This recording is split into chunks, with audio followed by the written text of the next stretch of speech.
Welcome back to our YouTube channel. मैं हूं जबीरिया सिद्दीकी, मेरे साथ है ईशानूर। और आज हम देखने लगे हैं आईटी कंपनीज हैदराबाद की। वो भी भाई मैंने पहले सुना था कि बेंगलुरु जो है आईटी हब है, फिर मैंने सुना कि नोएडा में भी आईटी की बहुत ज्यादा, इंडिया की हर सिटी में भाई आईटी की लेकिन कुछ ऐसे होते हैं ना, कुछ इशू ऐसे होते हैं कि यानी कि ना वो स्पेसिफिक होते हैं, जैसे नोएडा होते हैं, जैसे नोएडा की वहाँ पे सारी इंडस्ट्री ही आईटी वाली इंडस्ट्री का सारा काम है। और बेंगलुरु में मैंने सुना आईटी हब है। ये 2-3 सिटीज मुझे लगा था, लेकिन मुझे ये नहीं पता था कि हैदराबाद में भी आईटी का सीन है। ऑफ कोर्स है। तो अब ये हैदराबाद में क्या आईटी कंपनीज हैं भाई, क्या आईटी चल रहा है, देखते हैं।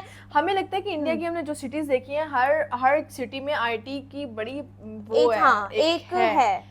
तो जाहिर सी बात है फिर हैदराबाद में भी होगी। तो फिर हैदराबाद में देखते हैं कि क्या है, और अपनी जो भी हमारी ओपिनियन होगी वो हम लास्ट में शेयर करेंगे। स्टार्ट करते हैं। देश की फास्टेस्ट ग्रोइंग सिटी हैदराबाद आज देश का दूसरा सबसे बड़ा आईटी हब बन चुका है बैंगलोर के बाद। 1.8 लाख करोड़ रुपीस का आईटी एक्सपोर्ट देखने को मिला इधर पिछले साल। 1,500 से ज्यादा आईटी कंपनीज और लगभग 8 लाख एम्प्लॉयज काम करते हैं इसमें, जो शहर को टेक्नोलॉजी में एक जगरनॉट के रूप में स्थापित करने में कामयाब रहे हैं। कई मेजर कंपनीज ने इधर अपने हेडक्वार्टर्स भी सेटअप किए हैं और इम्पोर्टेंट प्रोजेक्ट्स पर काम चलता है इसमें, जैसे IBM, Amazon, Google, माइक्रोसॉफ्ट और एप्पल। माइक्रोसॉफ्ट का तो सबसे बड़ा research and development office USA के बाद हैदराबाद में ही बना है और Amazon का सबसे बड़ा कॉर्पोरेट ऑफिस दुनिया में इधर ही है। इस इन्वेस्टमेंट और ग्रोथ के कई कारण हैं जिन्हें हमने डिटेल में कवर किया है आगे, लेकिन इनमें से सबसे बड़े पॉइंट जो निकल कर आते हैं वो है गवर्नमेंट सपोर्ट और लोकल लेवल पर skill development. State government projects जैसे टी हब जो नए स्टार्टअप्स के लिए इंक्यूबेशन सेंटर्स का काम करते हैं, उन्हें रिसोर्सेस और हेल्प देने में इससे कुछ आइडियाज को वायबल प्रोजेक्ट्स में बनाया जा सकता है और फाउंडर्स को एनकरेज करने का भी काम करते हैं ये। यहाँ पर इंडस्ट्री रेडी वर्कफोर्स होने से भी इस ग्रोथ में पंख लग गए हैं। स्टेट में 380 से ज्यादा इंजीनियरिंग कॉलेजेस होने से स्किल्ड वर्कफोर्स भी इजीली अवेलेबल है इन कंपनीज के लिए। इस सक्सेस को देखते हुए नई कंपनीज भी इधर अपना ठिकाना बनाना चाहती हैं। रिसेंटली हुए वर्ल्ड इकोनॉमिक फोरम में तेलंगाना स्टेट 36,500 करोड़ रुपए का इन्वेस्टमेंट अट्रैक्ट करने में कामयाब रही है, मगर यहाँ तक पहुँचने का रास्ता इतना आसान नहीं था। हैदराबाद भी एक समय में अपने आप को खोज रहा था और जब सब कुछ खराब चल रहा था, उन्होंने अपनी मंजिल खुद चुनी और ग्रोथ के साथ देश का नाम भी ऊंचा करने में सफल रहे।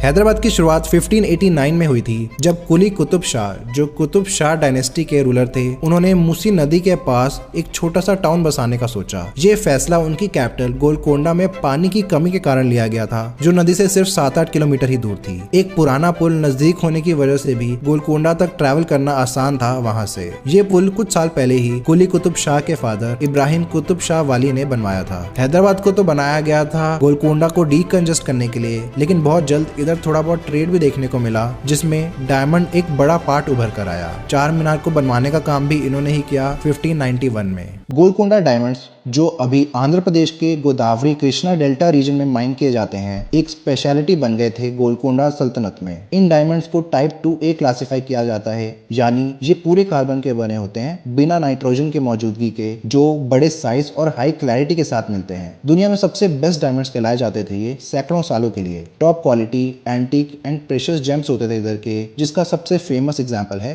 कोहिनूर, जो इसी रीजन से निकला था। ऐसे ही कई और पॉपुलर इंडस्ट्रीज भी एस्टैब्लिश हुई थी इस समय, जैसे पर्ल्स, स्टील, आर्म्स और प्रिंटेड फैब्रिक। इसकी वजह से रीजन के दूर एरिया से लोगों ने इधर बसना शुरू कर दिया। सिटी बड़ी और सरप्लस पॉपुलेशन को अकोमोडेट करने लगी है जब कैपिटल सिटी बनी किंगडम की। पास का हैदराबाद अपने बागों, गार्डन्स के लिए जाना जाने लगा और अच्छे वेदर के लिए भी। मिड 17th सेंचुरी तक गोलकोंडा किंगडम को मुगल एम्पायर ने कैप्चर कर लिया औरंगजेब की कमांड में। एनेक्स करने के बाद औरंगजेब ने अपनी पावर कंसोलिडेट कर ली दिल्ली में और फिर से साउथ में लौटे अपना एम्पायर और फैलाने के लिए। हैदराबाद जैसा अमीर शहर पाना उनके नजर में एक बहुत बड़ी अचीवमेंट थी जब उन्होंने ये बैटल जीत लिया गोलकोंडा से। अर्ली 18th सेंचुरी तक हैदराबाद स्टेट इंडिपेंडेंट हो गई थी मुगल से, जिस दौरान कई वॉर्स और कॉन्फ्लिक्ट्स लड़े जा रहे थे मराठास के खिलाफ। इसकी वजह से पूरी इकोनॉमी डिस्ट्रॉय हो गई सिटी की। डायमंड ट्रेड भी बर्बादी की कगार पर था। जो इसे रूल कर रहे थे उनको निजामुल मुल्क से जाना जाने लगा इसी दौरान, यानी पूरे राज्य का राजा। तब से यही टाइटल इस्तेमाल किया जाने लगा है रूलर्स के लिए। पहले निजाम आसफ जाह फर्स्ट और उनके बच्चे जो बाद में निजाम बने, उन्होंने इकोनॉमी को रिवाइव करने की कोशिश की पब्लिक प्रोजेक्ट्स पर पैसे डालकर, लेकिन पॉलिटिकल स्ट्रगल्स और और इंटरनल एक्सटर्नल कॉन्फ्लिक्ट से उन्हें ईस्ट इंडिया कंपनी के साथ कई ट्रीटी साइन करने पड़े उनकी प्रोटेक्शन पाने के लिए, जिसके लिए उन्हें सालाना किराया देना पड़ता।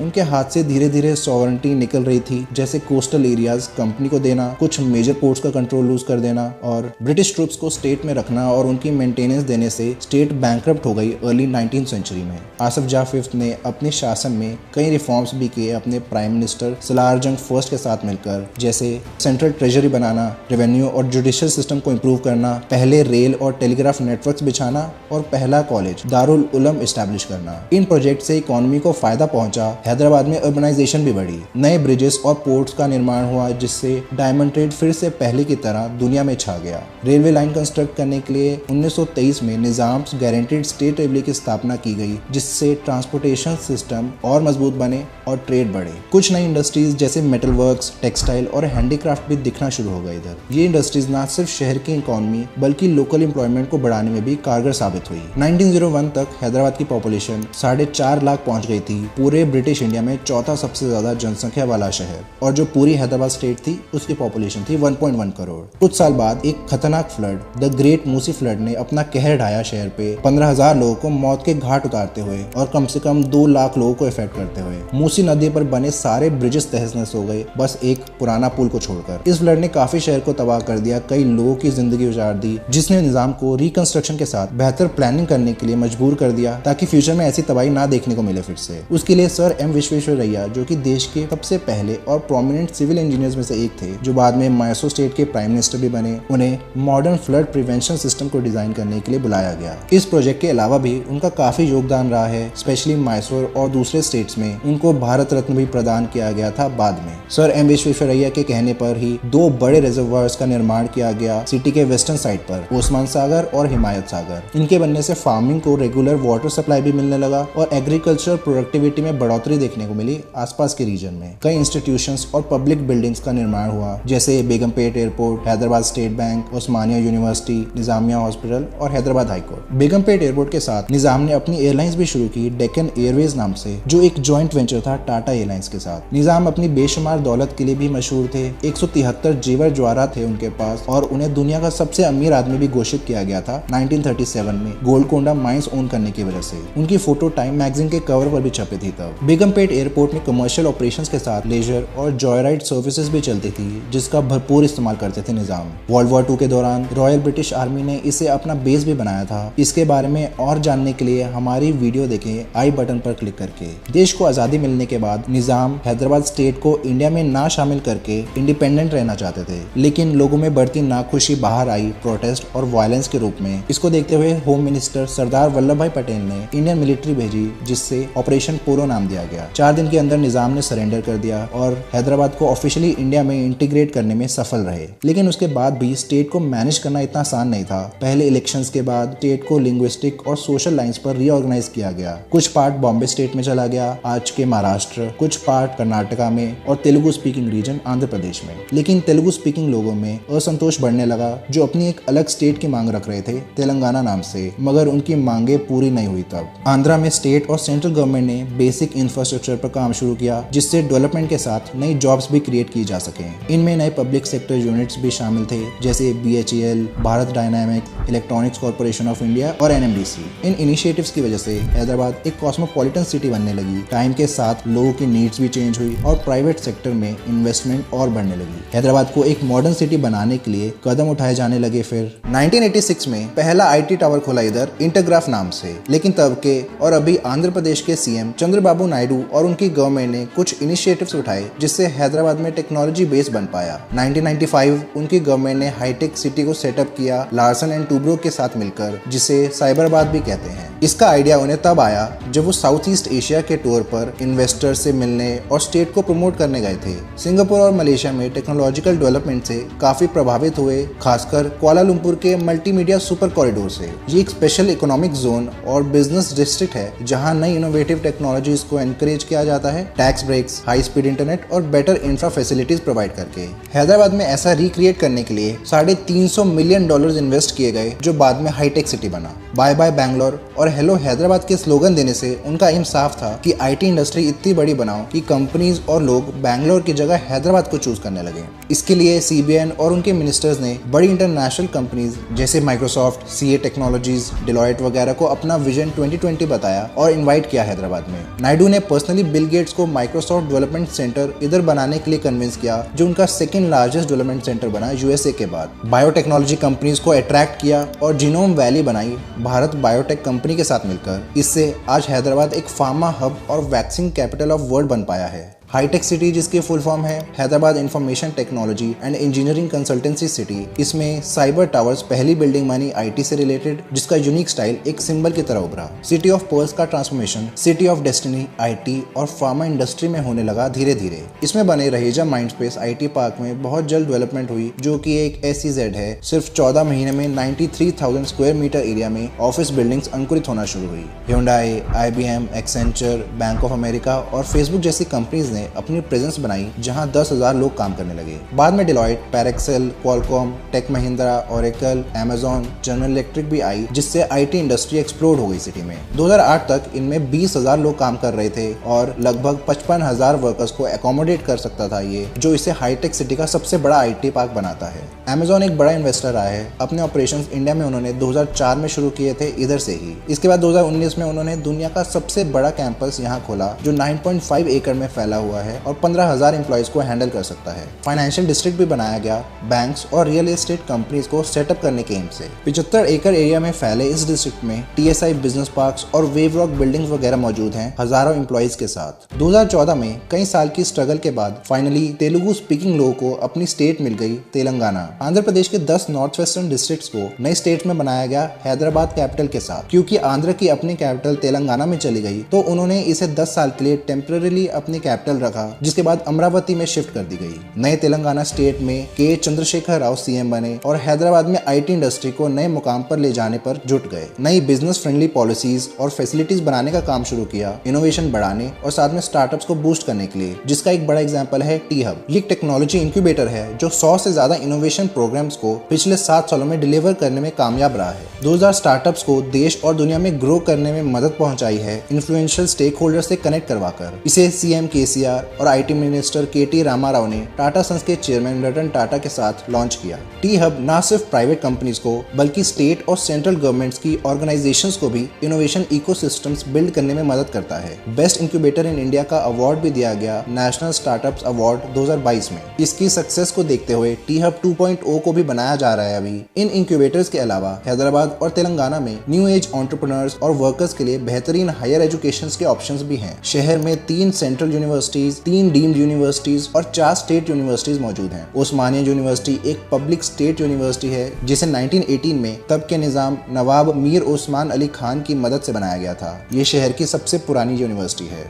अगर बात टेक्निकल यूनिवर्सिटीज की करें तो यहाँ पर IIT, BITS और IIIT जैसे इंस्टीट्यूशंस भी मौजूद हैं। इनके अलावा इधर कई कोचिंग और ट्रेनिंग इंस्टीट्यूट्स हैं अपस्किलिंग के लिए, चाहे वो बेसिक कंप्यूटर स्किल्स हो या फिर एडवांस प्रोग्रामिंग और सॉफ्टवेयर डेवलपमेंट के लिए। देश भर से स्टूडेंट्स यहाँ आते हैं IT इंडस्ट्री में जाने का सपना लेकर। बिजनेसेस को अट्रैक्ट करने के लिए वर्ल्ड क्लास ट्रांसपोर्ट इंफ्रास्ट्रक्चर भी बहुत जरूरी होता है, जैसे रोड्स, एयरपोर्ट और रैपिड ट्रांजिट सिस्टम। नया एक्सप्रेसवे आउटर रिंग रोड जो सिटी के अराउंड एक हाई स्पीड लूप बनाता है, एयरपोर्ट को हाईटेक सिटी से जोड़ते हुए। हैदराबाद मेट्रो जिसने सिटी के ट्रांसपोर्टेशन को रेवोल्यूशनाइज कर दिया, 2017 में चालू हुई और आज 3 लाइन्स ऑपरेशनल हैं, रेड, ब्लू और ग्रीन लाइन। नया एयरपोर्ट RGI एयरपोर्ट जो 2008 में खुला, मॉडर्न फैसिलिटीज और वर्ल्ड क्लास इंफ्रास्ट्रक्चर के साथ देश का 4th बिगेस्ट एयरपोर्ट है। इसके बारे में हमारी डिटेल्ड वीडियो देखने के लिए आई बटन पर क्लिक करें। ये सब बात तो हो गई कि कैसे आज हैदराबाद देश की फास्टेस्ट ग्रोइंग सिटी बन पाई, लेकिन फ्यूचर के लिए भी कई प्लान्स हैं इसे और नई ऊंचाइयों पर ले जाने के लिए। इसकी टक्कर इंटरनेशनल फाइनेंशियल और IT हब से हो और दुनिया के सबसे अमीर शहरों में से एक बन पाए, लोगों के लिए अनगिनत अपॉर्चुनिटीज के साथ। अभी की बात करें तो लगभग 8 लाख लोग IT सेक्टर में काम कर रहे हैं हैदराबाद में, 1500 से ज्यादा कंपनीज में। हर 1000 लोग जो वर्किंग एज के हैं, उनमें से 770 मेल्स और 190 फीमेल्स एम्प्लॉयड हैं। इसके अलावा तेलुगु सिनेमा जो टॉलीवुड से भी जाना जाता है, देश की सबसे बड़ी फिल्म इंडस्ट्री है हैदराबाद में स्थित। तेलुगु फिल्म्स ने टोटल 23 करोड़ से भी ज्यादा टिकट्स बेची थी 2022 में, इवन बॉलीवुड से भी ज्यादा। देश की सबसे एक्सपेंसिव एक्सपेंसिव और हाईएस्ट ग्रॉसिंग फिल्म्स जैसे बाहुबली 1 और 2, RRR वगैरह इधर ही बनी थी। RRR पहली इंडियन फीचर फिल्म बनी कोई ऑस्कर जीतने वाली नाटू नाटू के लिए। रामोजी फिल्म सिटी जो सिटी के ईस्टर्न साइड पर पड़ता है, दुनिया का सबसे बड़ा फिल्म स्टूडियो कॉम्प्लेक्स है, 1666 एकड़ में फैला। जबकि फिल्म इंडस्ट्री एक इम्पोर्टेंट पार्ट है सिटी का, लेकिन जो मेन ग्रोथ है वो आईटी इंडस्ट्री से ही देखने को मिल रही है। ऐसे ही ट्रैजेक्टरी बरकरार रखने के लिए सिटी कई इंफ्रास्ट्रक्चर प्रोजेक्ट्स, गवर्नमेंट इनिशिएटिव्स और कंपनीज का न्यू टेक्नोलॉजीज पर फोकस है, जैसे artificial intelligence, blockchain, cyber security और इंटरनेट ऑफ थिंग्स। पूरे देश में अभी आईटी सेक्टर में 54 लाख लोग काम करते हैं। जीडीपी में लगभग 7.5% कंट्रीब्यूट करने के साथ $245 बिलियन या 20 लाख करोड़ रुपए। कुछ आईटी रोल्स हाई डिमांड में रहेंगे फ्यूचर में भी। उनमें से पहला है डेटा साइंटिस्ट। उनका काम डिसीजन मेकिंग में होता है मोस्टली कि कैसे किसी डेटा को एग्जामिन और इंटरप्रेट करना है। इसके एप्लीकेशंस अलग अलग सेक्टर्स जैसे फाइनेंस, हेल्थ केयर और ई कॉमर्स में होती हैं। इसके अलावा आर्टिफिशियल इंटेलिजेंस और मशीन लर्निंग, इनकी डिमांड बढ़ेगी अभी मार्केट में, जिससे 7 लाख नई जॉब्स बनने के आसार हैं। नेस्कॉम की एक रिपोर्ट के मुताबिक दुनिया में इंडिया की रैंक 1 है एआई स्किल एडॉप्शन और टैलेंट कंसंट्रेशन में, यानी यहाँ ज्यादा एआई पर काम करने वाले लोग मिलेंगे। इनके अलावा क्लाउड इंजीनियर्स भी हाई डिमांड में हैं, जो बढ़ती क्लाउड टेक्नोलॉजी मार्केट और क्लाउड कंप्यूटिंग पर बेस्ड है। पिछले साल देश में साइबर अटैक्स 90% बढ़े थे, तभी ज्यादा सिक्योरिटी मेजर्स की जरूरत महसूस हुई। कुछ वल्नरेबल इंडस्ट्रीज जैसे बैंकिंग, इंश्योरेंस और हेल्थ केयर में इसको ज्यादा इंपॉर्टेंस दिया जाएगा। पिछले साल लगभग 40,000 साइबर सिक्योरिटी पोजीशंस खाली पड़ी थी, यानी डिमांड ज्यादा है, स्किल्स की कमी है। Full stack web developers, India में डेवलपर्स की संख्या तेजी से बढ़ रही है 39% ग्रोथ रेट से। ये देश की हाईएस्ट पेइंग आईटी पोजीशन में से एक है और इसकी डिमांड ज्यादा रहेगी जब तक वेब एप्लीकेशन डेवलपमेंट की जरूरत है। लेकिन इसके बावजूद स्किल टैलेंट की शॉर्टेज देखने को मिल रही है नई टेक्नोलॉजीज के आने से। हालांकि इंडिया में टैलेंट सरप्लस होने के प्रोजेक्शंस हैं 2030 तक 10 लाख टेक प्रोफेशनल्स के साथ। लेकिन जैसे कंपनीज नई टेक्नोलॉजीज अडॉप्ट करना शुरू करेंगी तो उनकी डिमांड भी बढ़ेगी, जिससे स्किल गैप्स उभरने लगेंगे। फ्रेशर्स की हायरिंग को भी कम कर दिया गया है 30% से, स्लो डील्स और यूएसए में गिरती डिमांड के कारण, जिससे स्टूडेंट्स के बीच कंपटीशन बढ़ गया है इन जॉब्स के लिए। ये कुछ उतार चढ़ाव हैं जिससे आईटी इंडस्ट्री इस समय गुजर रहा है। इसका असर हैदराबाद पर भी पड़ेगा, मगर फ्यूचर तो अभी भी ब्राइट ही नजर आ रहा है, क्योंकि सिटी में तेजी से इंफ्रास्ट्रक्चर डेवलपमेंट की जा रही है, जैसे अपकमिंग सोलापुरिया सत्व नॉलेज पार्क और फिनिक बिजनेस हब। इसके अलावा दुंदीगल आईटी पार्क बन रहा है 320 एकड़ में, बोरमपेट 140 एकड़ में और बडवेल 300 एकड़ में। गवर्नमेंट ने माधापुर, गच्चीबोली और फाइनेंशियल डिस्ट्रिक्ट्स में आईटी कॉरिडोर ऑलमोस्ट पूरा कर दिया है, कोई गवर्नमेंट लैंड नहीं बचा देने के लिए। अब ईस्टर्न पार्ट्स में आईटी पार्क्स बनाए जा रहे हैं, ऊपर से भुवनगिरी के बीच में। आईटी पार्क्स के लिए आउटर रिंग रोड के पास कुछ लैंड असाइन भी किया जा चुका है। अब aerospace, manufacturing, retail services, pharmaceuticals और प्रोफेशनल सर्विसेज के फॉर्च्यून 500 जायंट्स भी आ रहे हैं इधर, जैसे गोल्डमैन सैक्स इंजीनियरिंग सर्विसेज के लिए, फेडेक्स अपने centre of innovation supply chain optimisation के लिए, Lloyds banking group cyber security services के लिए और कुछ दूसरी कंपनीज जैसे Apollo tyres, Ocugen, pi square, Warner brothers और डिस्कवरी भी इसका फायदा उठाना चाहती हैं। बेंगलुरु की बात करें तो अभी भी वो लार्जेस्ट और ज्यादा मैच्योर ग्लोबल सर्विसेज डेस्टिनेशंस की तरह काम करती रहेगी, शॉर्ट टर्म के लिए एटलीस्ट, ज्यादा टैलेंट मौजूद होने से और नीश इमर्जिंग टेक्नोलॉजी के सपोर्ट सिस्टम होने की वजह से। लेकिन थोड़ा फ्यूचर में देखें तो अगले 7-10 साल में हैदराबाद कैचअप करता हुआ दिख रहा है। रेस में बढ़त बनाते हुए ये बैंगलोर को चैलेंज करने में कोई कसर नहीं छोड़ेगा, देश में टॉप ग्लोबल सर्विस डेस्टिनेशंस के रूप में। एंटरप्रेन्योर्स के अकॉर्डिंग हैदराबाद सब सही डिसीजन लेता हुआ नजर आ रहा है इंफ्रास्ट्रक्चर और ईज ऑफ डूइंग बिजनेस में। लेकिन आज हैदराबाद बेंगलुरु से लगभग 4 लाख एक्टिव टेक टैलेंट पीछे है और ये एक बड़ा फैक्टर होगा इंडस्ट्री के लिए। एक और चैलेंज है कि बेंगलुरु अभी भी ऊपर आता है देश भर से नए टैलेंट को अट्रैक्ट करने के मामले में, जिससे टैलेंट डिफरेंस बढ़ेगा। इसके बावजूद हैदराबाद सेकंड या थर्ड एक्सपेंशन सेंटर के लिए तगड़ी पोजीशन बनाकर बैठा है टॉप कंपनीज के लिए। लेकिन बेंगलुरु को ओवरटेक करना अगले 5 से 6 साल के लिए काफी मुश्किल है और उसके बाद भी सेम ग्रोथ बरकरार रखनी पड़ेगी आगे निकलने के लिए। सेमीकंडक्टर इंडस्ट्री की एंट्री होने वाली है इंडिया में। इसके बारे में और जानने के लिए स्क्रीन पर दिए गए कार्ड पर क्लिक करें। धन्यवाद। ओके, आई मीन आईटी के तो बारे में बात हुई ये सारी, और मैं देख रही थी कि एक बहुत ना हेल्दी कंपटीशन चल रहा है बिटवीन बेंगलुरु एंड हैदराबाद। और हैदराबाद के वो जो थे, क्या उनको कहते हैं, क्या बानी वगैरह पता नहीं क्या कहते हैं, पुराने थे, तो उन्होंने कहा था कि मैं हैदराबाद को इस कदर आगे ले जाऊंगा। फाउंडर थे। हाँ, फाउंडर थे कि जो बेंगलुरु है वो बहुत पीछे रह जाएगा, और इसीलिए हैदराबाद आज इतना ज़्यादा है कि दुनिया के जितने भी आईटी के जितने भी फाउंडर जैसे माइक्रोसॉफ्ट, बिल गेट्स हैं, ये वगैरह वो हैदराबाद में इन्वेस्ट करना चाहते हैं, और बहुत अच्छा से लोगों पहले ने ये किया होता भी था, है। हाँ पहले ये होता था कि बेंगलुरु को आईटी हब समझा जाता था, और जितने भी बाहर से इन्वेस्टर्स आते थे ना, जो भी इंटरनेशनल इन्वेस्टर्स होते थे, वो सारे बेंगलुरु पे ही फोकस करते थे। बट अब ये अब हुआ है हैदराबाद ने काफी भाई अपने आप को एडवांस किया है। बाकी उनके जो फाउंडर्स हैं उन्होंने स्टेटमेंट पास की थी। बाकी मैंने देखा कि हैदराबाद में आपने यूनिवर्सिटीज बताई कि आईआईटी उन्होंने बताई कि यूनिवर्सिटीज हैं आईटी की रिलेटेड है। IIT I think international information technology की उन्होंने यूनिवर्सिटीज बनाई है अपने स्टूडेंट्स को भाई स्किल्स सिखाने के लिए। बाकी उन्होंने बोला कि हैदराबाद में भी थोड़ी सी स्किल्स की कमी है, डिमांड ज्यादा है लेकिन स्किल्स कम है, जिसकी वजह से स्टूडेंट्स के अंदर काफी ज्यादा अच्छा कंपटीशन स्किल्स आया इस हुआ तरह है। से है कि एआई में बहुत ज्यादा, यानी कि ना एआई की तरफ जा रहे हैं, डेटा Artificial साइंटिस्ट बन रहे हैं, intelligence तो की अभी तरफ होता है जा कि रहे हैं। बच्चे जो होते हैं वो कभी कभार इतना ज्यादा फोकस्ड नहीं होते हैं। लेकिन अभी भी इतने ज्यादा मैं देखती हूँ कि इंडिया में जो लोग हैं इतने टैलेंटेड हैं, इतनी बड़ी बड़ी जो है वो Talented मल्टीनेशनल है, of कंपनीज हैं भाई, course, सब कुछ है। तो उसके बाद यानी कि वो इतने आगे के लेवल है कि कभी ऐसा होता है कि स्किल थोड़ी कम पड़ जाती है। बट और वो कह रहे हैं कि इन फ्यूचर जो है इन द फ्यूचर वो आर्टिफिशियल इंटेलिजेंस बहुत ज्यादा हो जाएगी, इसलिए आई थिंक स्टूडेंट्स ज्यादा उसकी तरफ ही जा रहे हैं। बाकी मशीन लर्निंग उन्होंने बताया, साइबर सिक्योरिटी, ये सब चीजें आगे इन फ्यूचर बड़ी होंगी। अच्छा रामोजी फिल्म सिटी का पता है? रामोजी फिल्म सिटी जो है ये बहुत बड़ा सबसे बड़ा फिल्म सिटी है, और इसमें बहुत बड़ी बड़ी मूवीज जैसे कि ये RRR और जितनी भी साउथ इंडियन कि बॉलीवुड से भी ज्यादा उन्होंने वो पैसे कमाए समथिंग। हालांकि बॉलीवुड में एक साल में आई थिंक 1300 मूवीज आती हैं, तो उनसे भी ज्यादा भाई हैदराबाद आ गया, तो बड़ी हैदराबाद बात है। में बहुत ज्यादा साउथ इंडियन मूवीज वगैरह ने बहुत कमाए। पिछले दिनों ये लगी हुई थी, 2 मूवीज थी, एक ना इसकी लगी हुई थी आई थिंक डंकी लगी हुई थी, और ये साउथ इंडिया की वो सलार लगी हुई थी। तो सलार ने इतना रिकॉर्ड तोड़ा था। तो भाई रामोजी में बहुत ज्यादा फिल्में शूट हुई है, लेकिन अभी भी इतना करने के बाद भी उनका जो है आईटी जो है वो कहने की इतना भी है इंडस्ट्री है, लेकिन जो हैदराबाद की जो वो जा रही है ना, वो कर रहा है तरक्की कर रहा है, डेवलपमेंट, वो आईटी की वजह से ही हो रही है। तो आईटी की बड़ी भाई, और मैं देख रही थी ओवरऑल बड़ा यानी कि बड़ा डेवलप्ड है भाई हैदराबाद।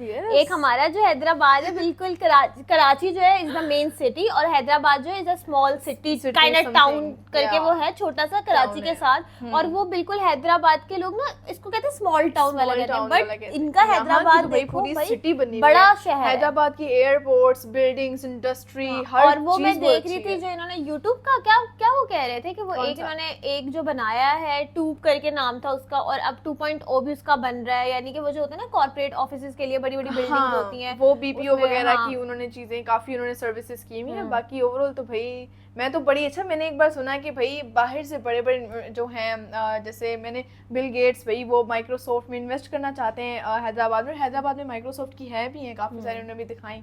तो भाई मजे का मतलब मजे की वीडियो है, आप लोग भी जाके चेकआउट करें इस वीडियो को भाई, बहुत मजे की वीडियो है। लाइक करें, शेयर करें और देखते रहें साइड रिएक्शन। Take care.